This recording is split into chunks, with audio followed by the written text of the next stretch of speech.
Welcome back to Inside Personal Growth. This is Greg Voisen, and all my listeners know me, but you don't know the beautiful woman on the other side of the screen. And if you don't have your YouTube, well, I'll just tell you she's beautiful. So it's Pamela Brinker, and Pamela is joining us from Colorado, and she has a new book out called Conscious Bravery, Caring for Someone with Addiction. And we were speaking just a few minutes ago about the book and the challenges that people have. And today you're in for a treat, because you're in for a treat for somebody who's actually dealt with it, wrote about it, as a psychotherapist, counseled people. So she's got a plethora of background about this. So Pamela, how are you that lovely day in Golden, Colorado? I am doing wonderfully. Thank you so much. And I just have to say, it's a joy to be here with you, Greg. Truly, you provide so much value to your listeners and have for so many years. So I'm delighted to talk with you and to your listeners. Well, and I know they're going to be delighted to learn a little bit more, not only about you, which I'm going to tell them, but really about the subject matter called Conscious Bravery and this book. So let me tell them, Pamela Brinker is a LCSW. She's well respected and experienced psychotherapist for 31 years. She's treated thousands of clients, has developed over 20 tools and practices to reach conscious bravery. Also a speaker and trainer, Pamela has taught and led groups and workshops on a variety of themes, including motivation, grief, mental health, conscious bravery, while supporting loved ones with addiction and dream work. Her first book is Conscious Bravery. It's on Amazon. We're going to put a link. And she is writing the second book in a 3-part series. So we'll probably have her back on again, but we will see how she's doing after she gets through the second book, because I've written 2 myself, so I know what it's like. So Pamela, we might as well just dig right in. You speak about conscious bravery as a result of your 2 sons having challenges with addiction. And, there's all kinds of addiction. There's people that are addicted to work. There's people that are addicted to sex. There's people that are addicted to drugs. Addiction, period. I think your book really crosses all realms, but in particular, your sons have addiction problems with drugs. The introduction of your book opens up with a story. Would you be willing to tell the listeners the story and really why you decided to write this book and why you call this Conscious Bravery? Sure. I wrote this book because I needed it. 11 years ago, there wasn't a bravery protocol available for me, and I had gone through some tremendous struggles. So 11 years ago, my second husband died from grade 4 glioblastoma, brain cancer. And as challenging, devastating the grief was for me, it was just as hard for my 2 teenage sons. And I didn't know it, Greg. I didn't know how much they were struggling, because even though we had open communication, they didn't talk about it much. They were protecting me. They told me later. They didn't want me to worry about them. But what they did within a few months, in their own grief, they sought answers, not just through each other and the bond that they started developing, but they sought answers through drugs and alcohol.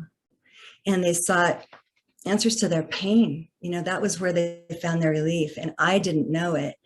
But within a few months, they became dependent upon stimulants and hallucinogens and weed and alcohol, whatever they could find. They were polysubstance users, and they had mental health challenges that I didn't realize, that I came to know over the course of the year. And within 3-4 years, they became addicted to methamphetamines.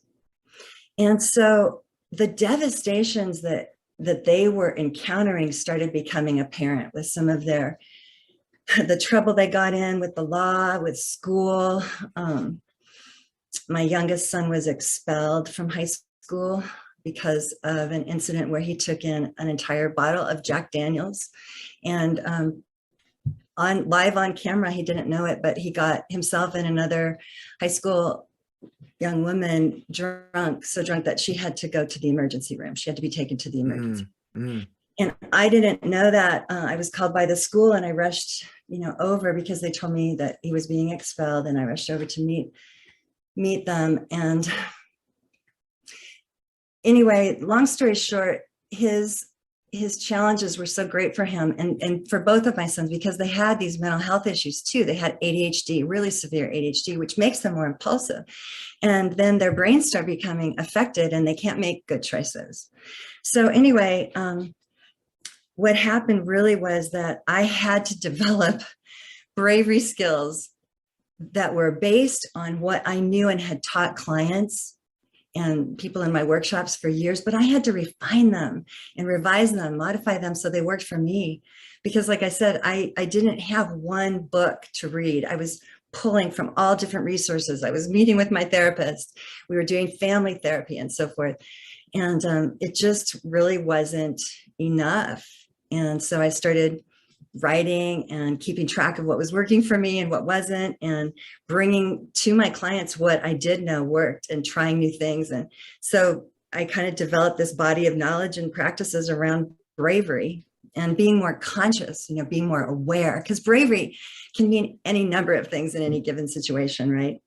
But being consciously brave means we have a deep level of awareness to be able to choose what's ever needed in any given moment, and then do that, take action. And that's what I found that I had to do. I didn't have the luxury of despair, which I write about in the book. There were a few days when I was hopeless, suicidal. I said to myself things like, this was in the beginning after my husband first died. I said things to myself like, I can't do this. I can't do this. And then I remembered what Cheryl Strayed had said in her book, Tiny Beautiful Things. And of course, Cheryl Strayed is the wonderful author of Wild. But she said, parents don't have the luxury of despair. Somehow grace hit me with that. And I said, all right, I will do this. I'll figure out how. And I started embodying some of the things I taught. I got more into my body and more out of my head. We can talk about that more later. But I really began to care for myself much better, because I'm kind of thin already, but my adrenals were firing constantly when my husband was ill. And then after he died, and some of my friends said, hey, honey, are you anorexic? And I said, no, I eat voraciously. I'm just not able to keep it on. So I started eating an avocado every day and supplementing with a lot more greens and vegetables and high protein food, and just practicing some of the things I had taught my clients, making sure I went outside for a walk, and took in nature, that sort of thing. And so my sons did better when I was doing better. And that's part of conscious bravery too. I think mind, body, spirit is so important, and you're speaking about it, and it's important because it's a balancing act. And I think the fact that you said parents don't have the luxury of despair, I would say that's true. I have two boys myself, and we went through our own challenges. One of them with leukemia, and the other one with the same kind of challenges that you dealt with. So I understand, and I think every parent, there's no child that's born perfect. They're being made perfect as they go along. And so the reality is, it's like us. When we were born, our parents could have said some of the similar things, So Pam, you write that people with addiction and substance abuse perceive that their pain is unmanageable and long for authentic connection with others. I would agree with you. I also would agree that there's almost like something that takes them over. I'm not going to call it the deep, dark devil or whatever. Some people would, but they can turn into monsters. Monsters in the sense that they're emotionally vetting on you, or they're taking it out on you. That you say that our loved ones turn into people that we don't recognize because of the severe personality transformation. That's what we had occur with our younger son. How would you advise people listening to develop conscious bravery and getting help for their loved ones, and really, interesting help for themselves? Absolutely. Well, first and foremost, we do have the benefit of having known them since they were babies or little ones, if there are sons or daughters. If there are mothers or fathers, similarly, we've known them throughout our entire lives. And so we have this benefit of knowing who they are when they're not using or they're not having mental health challenges. And so we want to not just remember that, but embody it. We want to see our beloveds beyond their circumstances and their situations, right, Greg? And to remember them. And that's a beautiful part of the mind, body, spirit piece that you bring in. We truly see another being when we don't just see what they're presenting at this moment. We remember who they have been. Mm-hmm. And so for me, the second answer to your question is we try to help them get into treatment, even if their personalities are in a transformed state, even if they don't want it, because I'm a big believer in what David Sheff presented in his research in the book Clean, when he says, our loved ones can die if they don't get treatment. And for most people, that means some container with community because they're longing for community and connection. Most people can't get clean in isolation, just get in a hotel room and getting clean and dry in 3 days. Most people can't do that. And they need support and they long for support. And so even just a detox can be super helpful if we can talk them into, hey, just for a few days, just see what happens if you get off of this, and then they don't have that danger of hitting a rock bottom that will kill them. And I get DMs from people all the time. My next door neighbor this morning told me that she bought the book for a friend today because her friend just lost her son.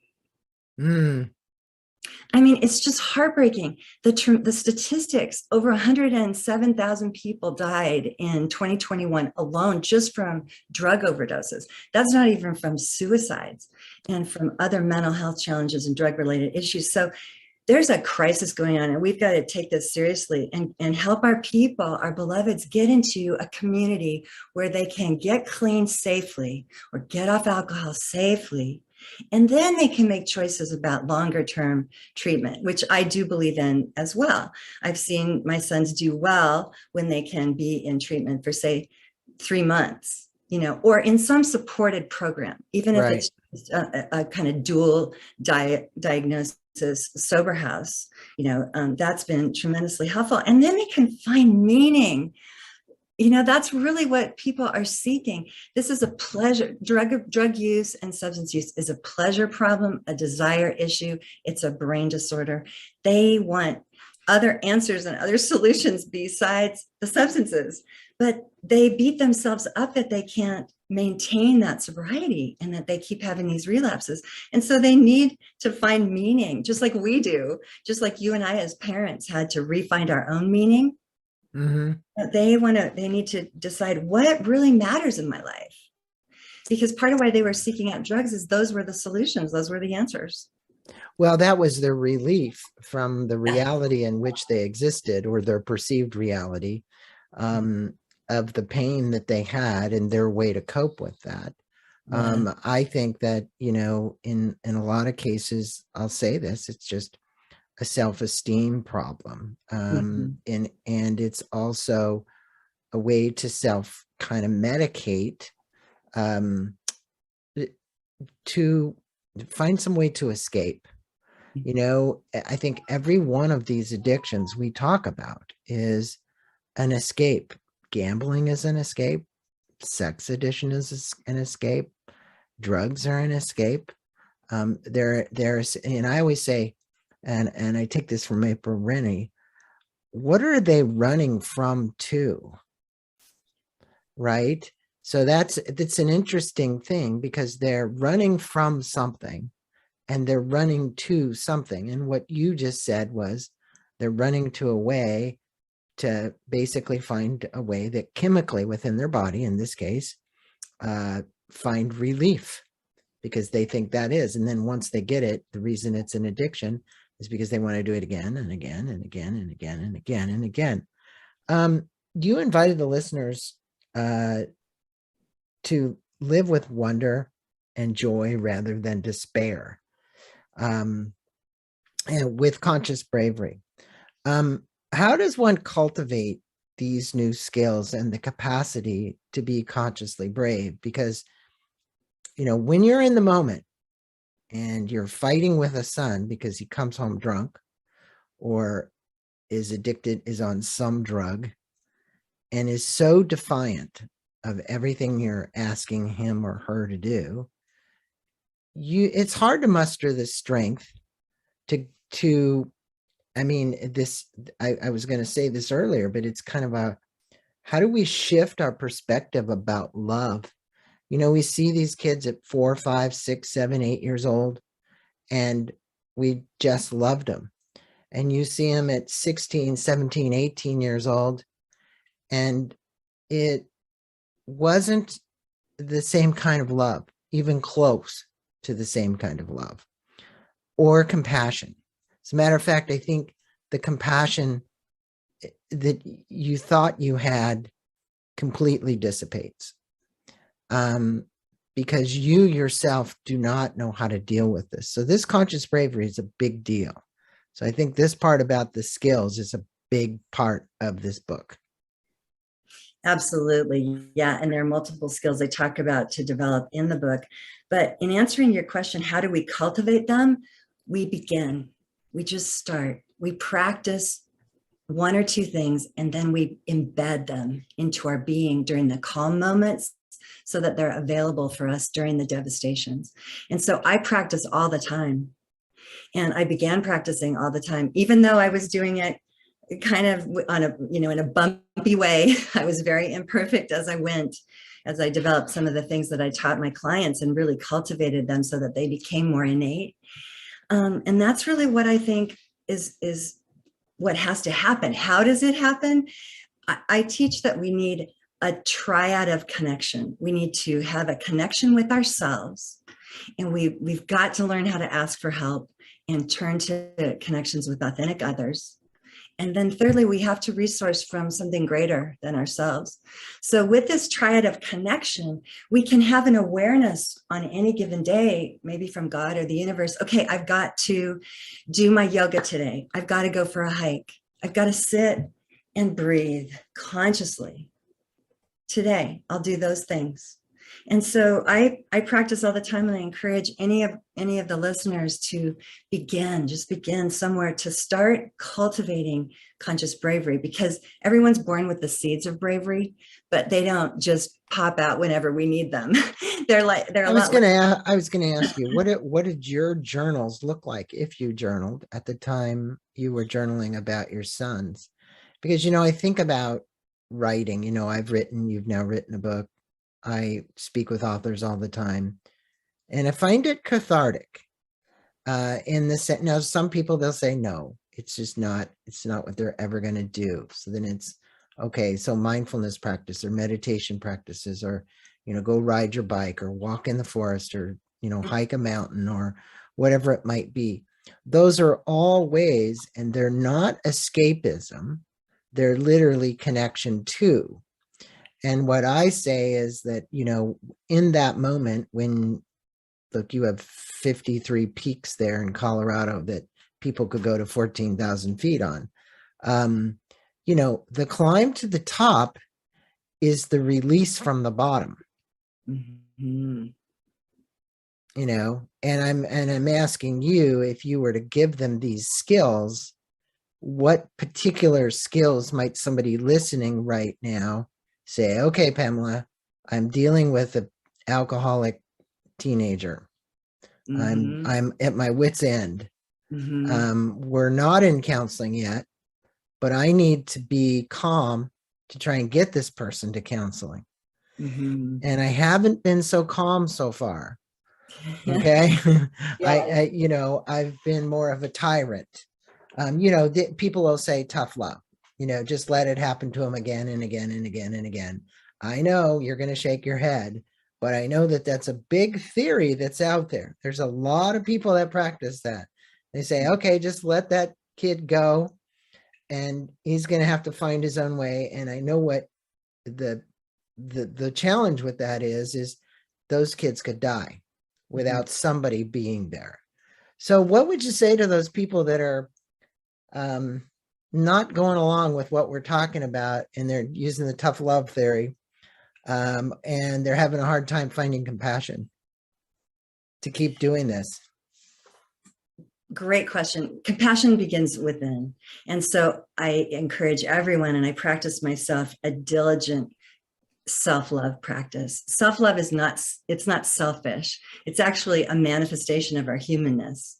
When we love ourselves, we're manifesting who we are and practicing connecting with who we are as a being. And so then we can extend that to those we care about. Instead of with tough love, we can offer unconditional love with boundaries, which is what absolutely works across the board much better. And we know, because we know better what our boundaries are, because we learn and practice these tools that I teach, like pausing and getting not just centered, but grounded, and not just calming our minds, but being aware of what's happening in our whole beings. Even if we're still feeling highly anxious, we might allow that. So we practice in the calm moments so that we can learn to be present with whatever is. And then all along the continuum, we can handle discomfort or frustration or escalation, or even, shocking, horrific, harrowing experiences as they arise, because we have a capacity to be with difficulty. And that's what a lot of parents who want the tough love approach, I think that it is so overwhelming. Those of you who are listening, if that's your approach, you have my whole heart. And I did try that, but it didn't work.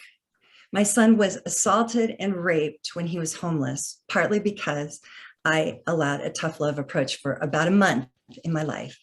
And I've regretted that. And so I came up with a practice and a protocol that I'll talk about another time, but it's called the pendulum, or I call it now the seesaw of regret.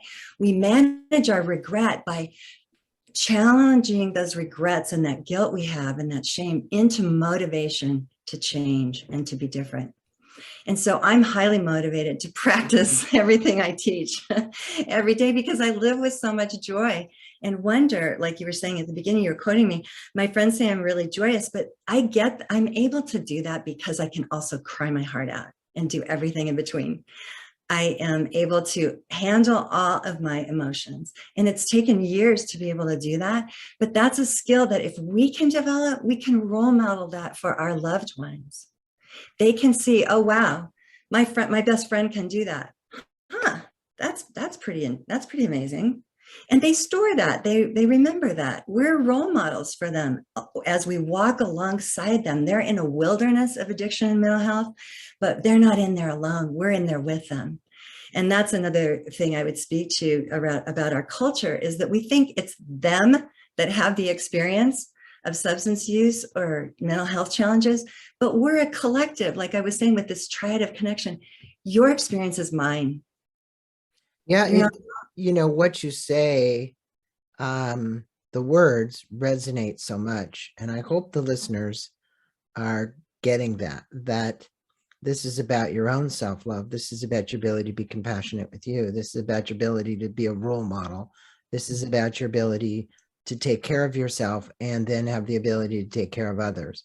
As I'm going to read a really quick little story, my sister-in-law's son, who was in his 30s, kind of disappeared, and they knew he had some drug issues, but got the detectives called the police, said, try and find out where he is, what he's doing. And months passed. They couldn't find him for months. And then this past December, she gets a call that they found him in a burnt out car. He had been tied up with drug guys, doing drugs, dealing drugs, doing the whole thing. And he was really, when I say burnt out, meaning he was dead. So, the thing is that, these people can disappear. They literally can just walk away, and it's kind of easy for them to disappear into this world. And you certainly don't want to lose them there, because that's not the place you want them to go. So a heart-wrenching story, but at the same time, she's probably not the only one dealing with that. There's a lot of people that have dealt with that.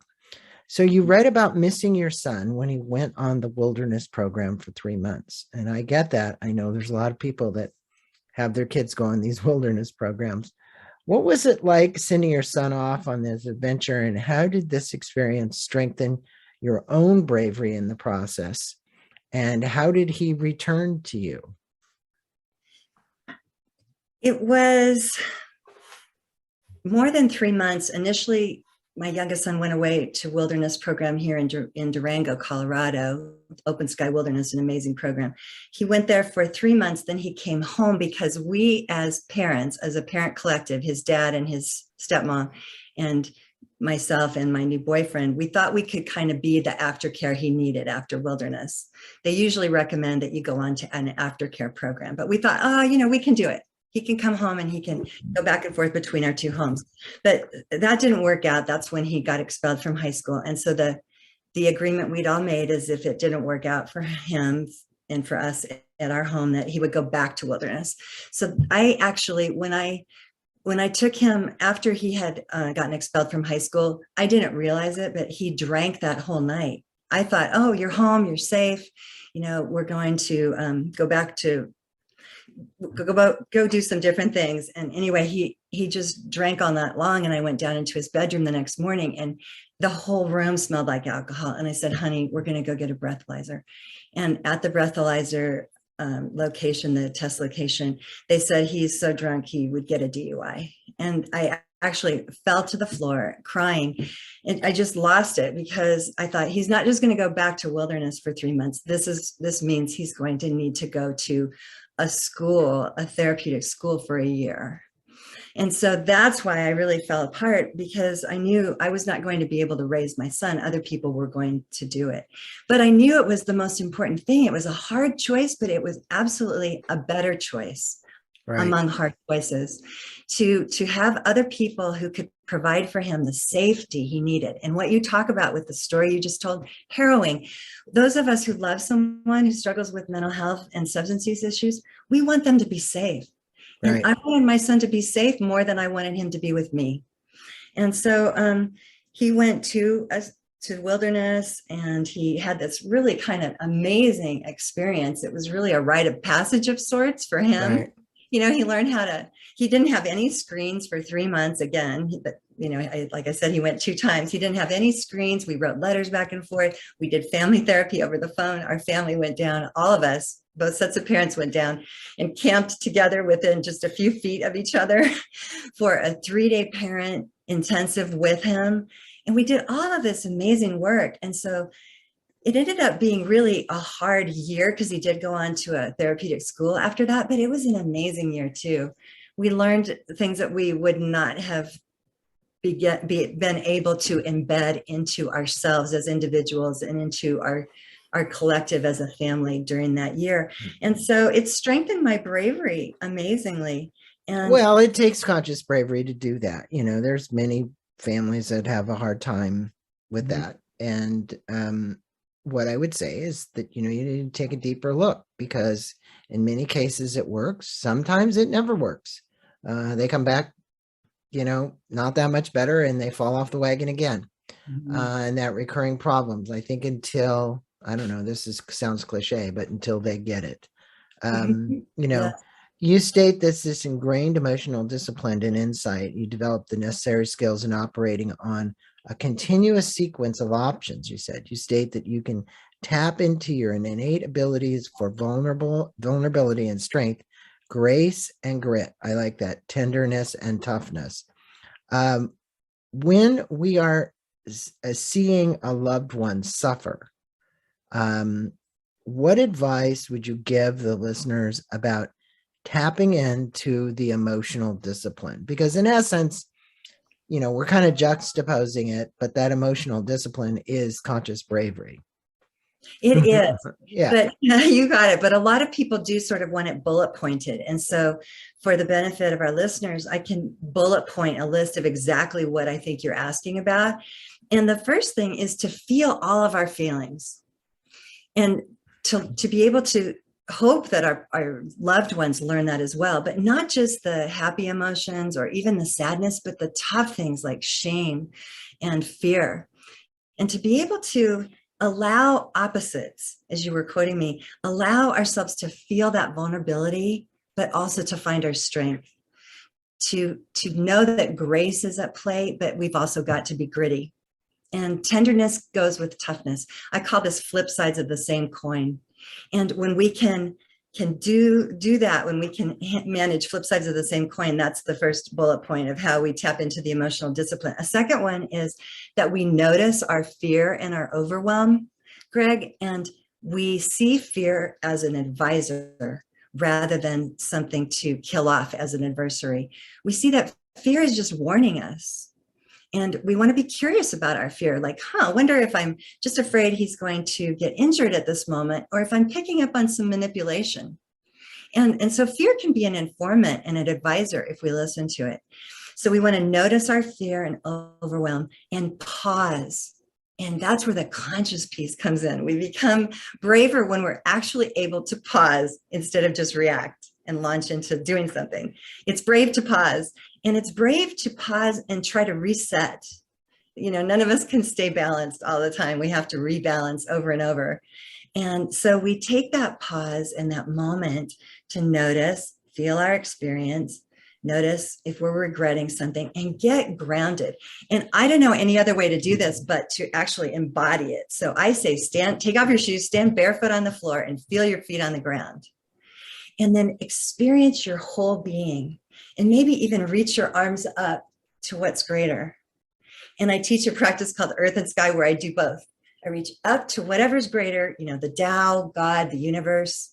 And the other hand is reaching down to the earth. And I stand barefoot like this. And then I move my hands through my heart and through all the chakras, and opposite hand up to what's greater, and bottom hand reaching down to the center of the earth. And that takes 30 seconds. And that's a practice anyone can do anytime that helps us to tap into this emotional discipline you're talking about, because we can't just change what's going on in our heads. Our minds don't solve the problems of the mind.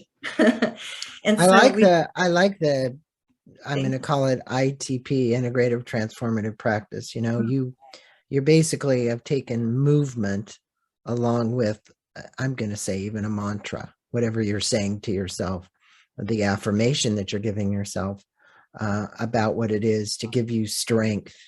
And I think that's so important. And, you mentioned that our emotions don't always make sense. That's true. And at times our brains connect the dots from what's been happening in the present moment to something that was stored in our minds as a similar from past years. And we respond with bigger emotions than the fresh situation deserves. I get that. And I think our listeners would get that. You speak about giving our minds less power and to operate with heart while permeating our discomfort. All right. While permitting our discomfort. I'm sorry. How would you advise one to cultivate this less power mindset is kind of what I'm calling it. Because look, we say this, certain cultures, even people, are more emotional. Other cultures aren't as emotional. You can get into road rage and shake your hand and tell somebody, hey, you just cut me off, and then use all the cuss words that you want. But the reality is that you're the only one being hurt by that situation, because you've allowed the emotion to take over. And what you're saying is this less power mindset, less power. Well, we've allowed that, because that's what it is, to take over. How do you negotiate that, Pamela? It's a great question. There are several pieces to that answer. First, I believe that we have to know our own process. You were hinting to this. Are we a person that gets stuck in our minds, and do we ruminate over things? If so, we want to notice that and say, oh, this is that part of my process where I just start fixating and feeling frantic and I'm playing the same tape over and over in my mind. Other people get stuck in their hearts and they just feel overwhelmed and devastation and they get depressed and they get immobile or they become anxious and frenetic. And so we've got to know who we are and what our tendencies or our kind of preferences are. And then to use that awareness to notice if we're ruminating or if we're feeling this overwhelmed discomfort and bring in a radical acceptance of whatever is kind of practice. And I call that now there's this. So we say, okay, this is happening in me. This is happening in my experience, my situation. Okay, now there's this. And that's consciously brave too, because we're radically accepting what has been presented to us. But it doesn't mean that our worst fears are going to happen or what we're experiencing in our hearts is going to be played out, right? And so we notice these moments and we begin to allow them without fighting them. And that takes us into a different place of whole being awareness, which I don't know if this is an okay time to talk about that briefly. Well, that was going to be my next question. And I think, okay. Why don't I say that? Sure. You've got a chapter on whole being awareness in the book. Mm-hmm. And then it's ... beyond mindfulness.